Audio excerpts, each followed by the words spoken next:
You're watching the station that's working for you.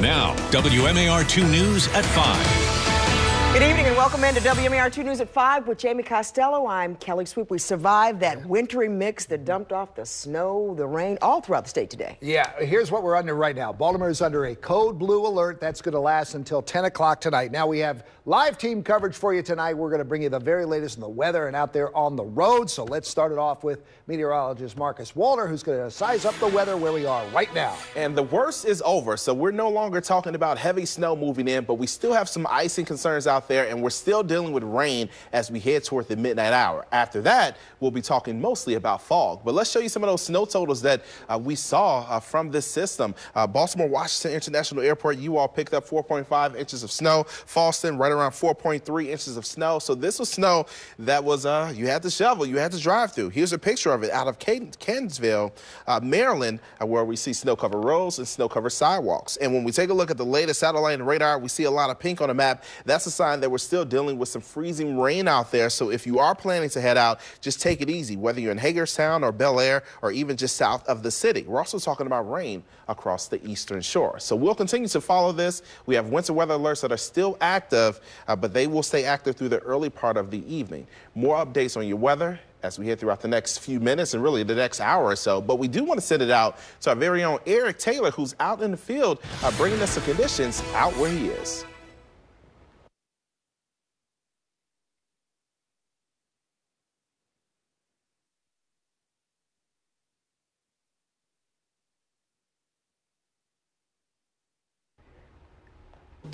All right, looks like we're having some difficulty hearing Eric. We'll get back to him in just a bit. Howard County Public Schools going to be on a 2-hour delay tomorrow. Keep up with the weather by following us on Twitter at WMAR2 News.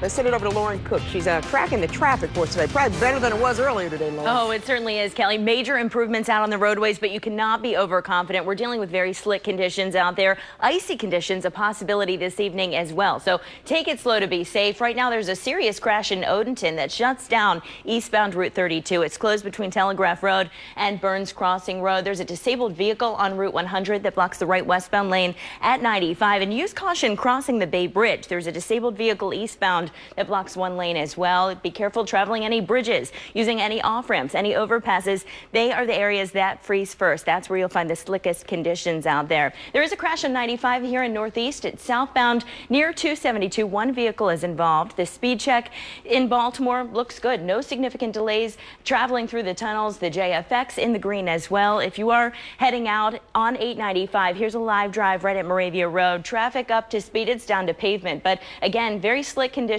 out there. If you see a sheen on the highway, it could very well be ice. So use caution. There is a crash in the city, Key Highway at 95. Another accident just reported on Cold Spring Lane at Lochraven Boulevard. And for those of you traveling in Dundalk, beware of a crash in North Point Road right at Wallace Road. Here is a live drive 695. This is the Cromwell Bridge camera right as you approach Providence Road. No delays, but again, the slick conditions will be out there as you head out this evening. There is an accident on the Beltway here in Catonsville that is on the inner loop. It blocks one lane at Frederick Road. It is expected to clear soon. 83 also down to pavement here in Parkton right at York Road. No delays though, making that stretch from the Beltway up to the Pennsylvania state line. If you're heading out in Ellicott City, Interstate 70 also delay free. There have been multiple accidents over the course of the morning on Interstate 70 as well as 97. No accidents on 97 at the moment. If you're flying out of BWI, several flights are canceled as a result of the winter weather, so be sure to check with your airline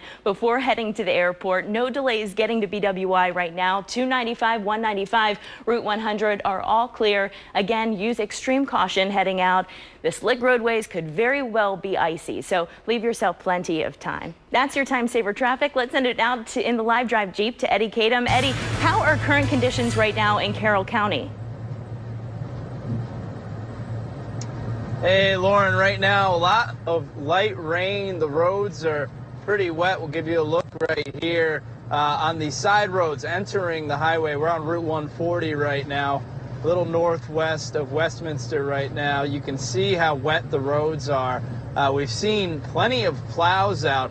Not as much slush as I was seeing earlier in the side streets in the city and in the Towson area and on our way up here, but the snow you can see is accumulating a lot more in this area on the sides of the roads, and we were seeing some ice forming on different signs and metal throughout the city area. But in the rural area here where we are, wet roads is the story right now. A light rain coming down. I was looking at some of the crash numbers. Maryland State Police, they've responded to 205 crashes and 138 disabled vehicles. In total, they answered 538 calls.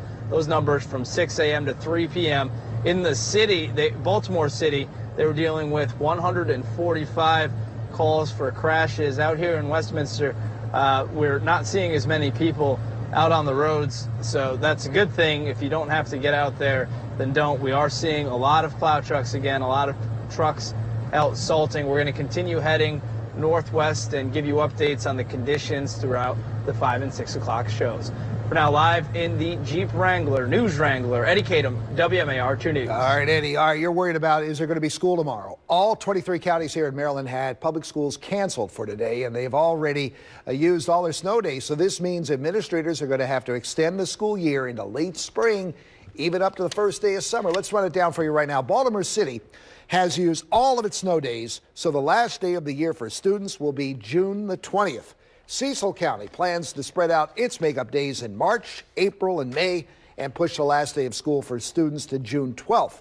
Howard County over the limit. For now, June 21st, the first day of summer, is the last day of school. So they're going to discuss how to make up the extra time there. Carroll County pushed the last day of school back to June 14th, but it still needs to make up 2 days.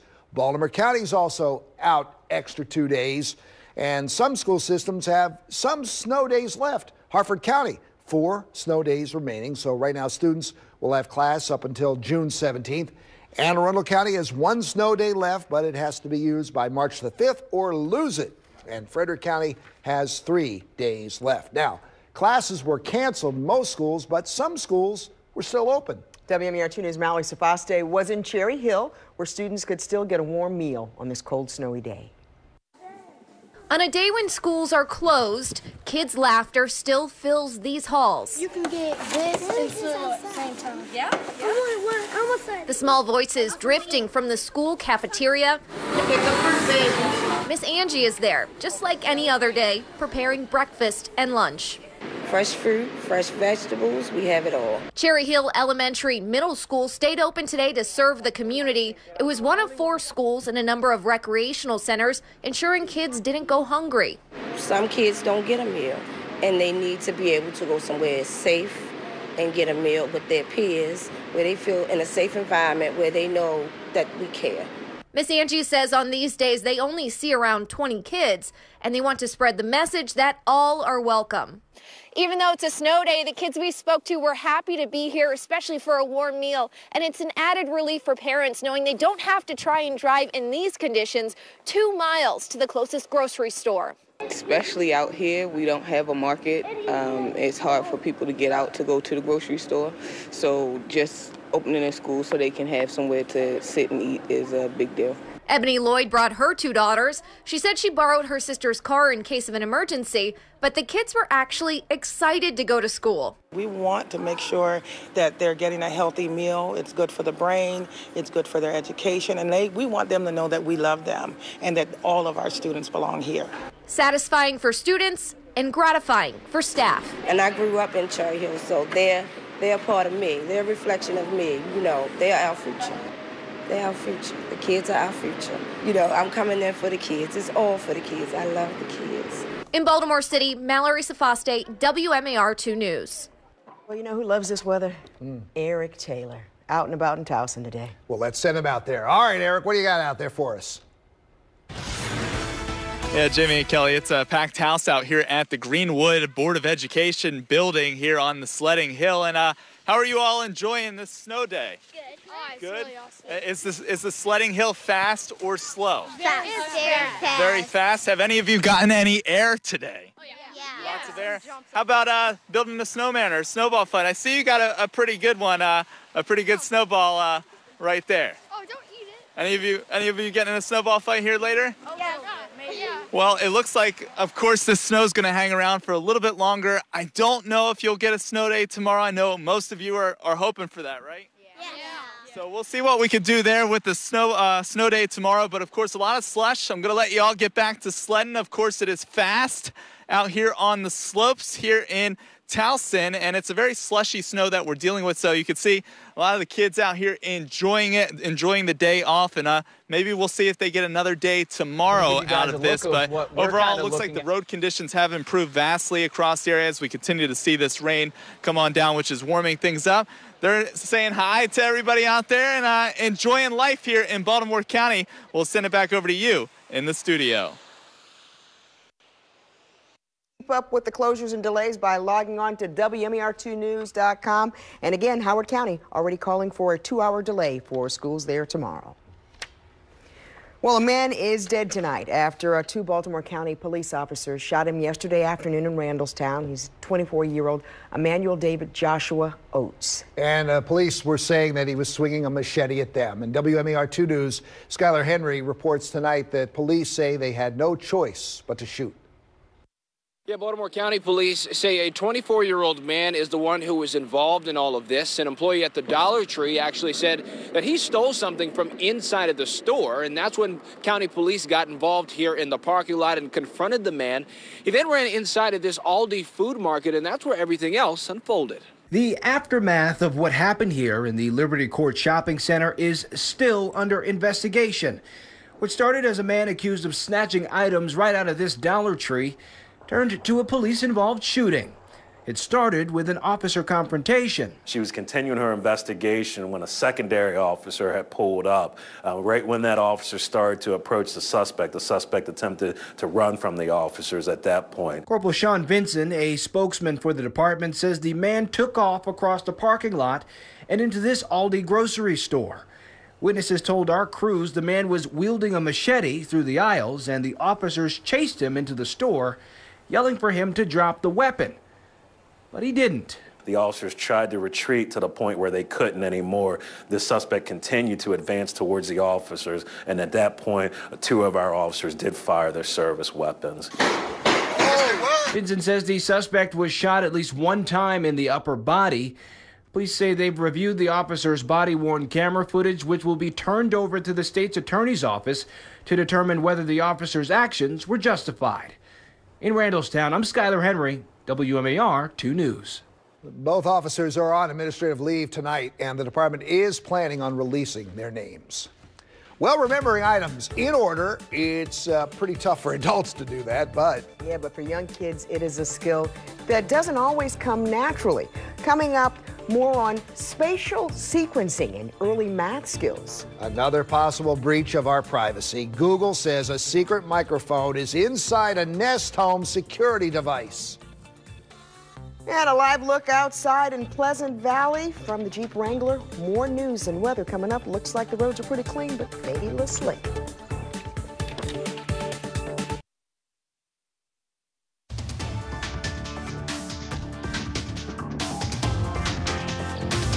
Oh, here's another thing I'm going to flunk.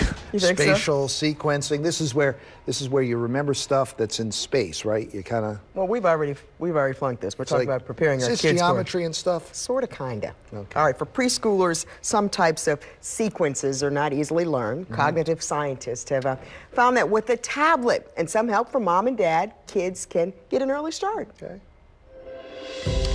Let's make it super, super tall. Let's make it super, super tall. Hand Elliot some blocks, and he's ready to go. Watch me first. But when you ask him to remember the order, where different things are located or sequenced on a tablet, it's not easy. And Elliot's not alone. What we found was that 3-year-olds were surprisingly bad at doing that, even though they were good at copying other types of sequences. Think of spatial sequences or patterns this way. It's like trying to punch in numbers on the ATM keypad with no visible numbers, just from the memory of their location. And the last one. Professor Sobiel split kids into groups and gave each different activities on tablets. They found the children who first practiced imitating spatial sequences with adults were best at imitating special sequences later. Just like a 10-minute very brief intervention significantly improved their spatial limitation performance. Sobiel says tablets are a good way for kids to learn spatial patterns, but he says parents need to stay engaged during play. Ask kids questions about the games. Have them describe what they're doing and what they've learned. Good work. Adult imitation and interaction that builds skills for future math success. So for parents looking for educational apps to help kids learn spatial and early geometry skills, Jamie, Costello, Common Sense Education has a website with some ideas to help get you started, and we have a link on our site. Click on this story in the Working for Future section at WMAR2news.com. See, there's help for you too. Yeah, so if it was 30 degrees and then it's 60 degrees and then it's, oh my goodness, here's a live look outside in Frederick right now. We're up on 15 at Maryland 26. Ugh. Hello? It doesn't look, there's nobody there. Hello? Just the camera operator. Honestly, it took me 20 minutes to go from Annapolis to Baltimore today. I mean, there was no.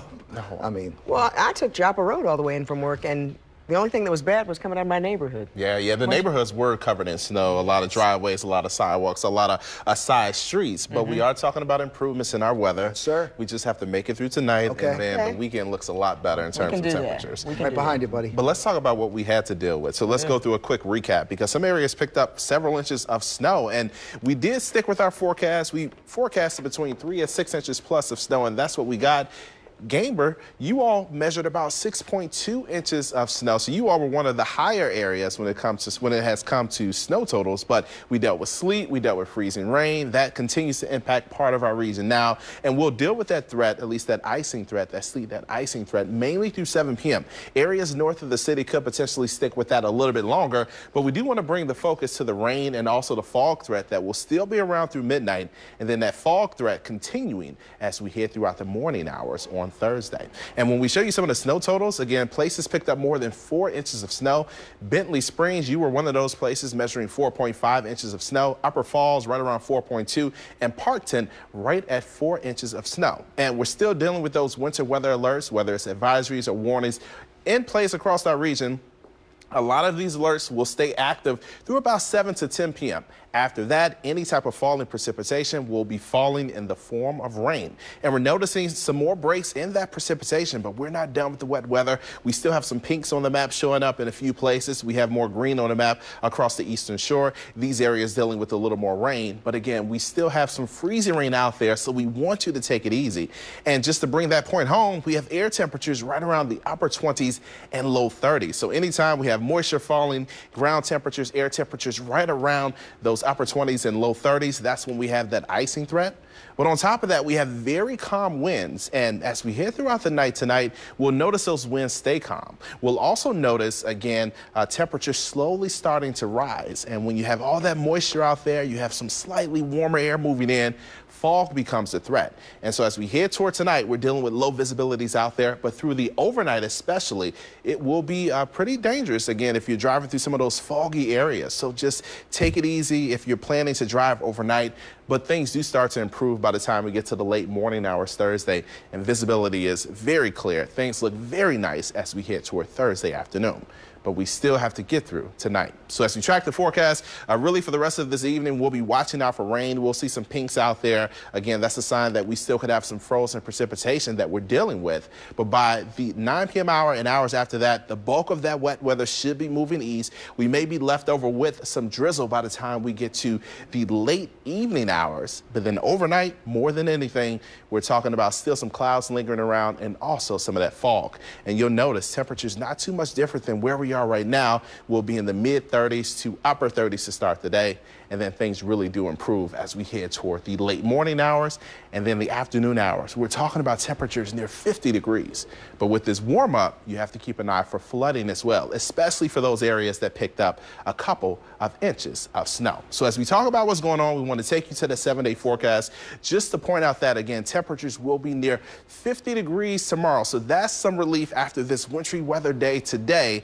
Friday, we're talking about more clouds moving in ahead of more rain as we head towards Saturday, even an early icing chance. And then by the time we get to Sunday, we're dealing with morning rain, but by the afternoon, we're dealing with temperatures in the mid-60s. So improvements on the way.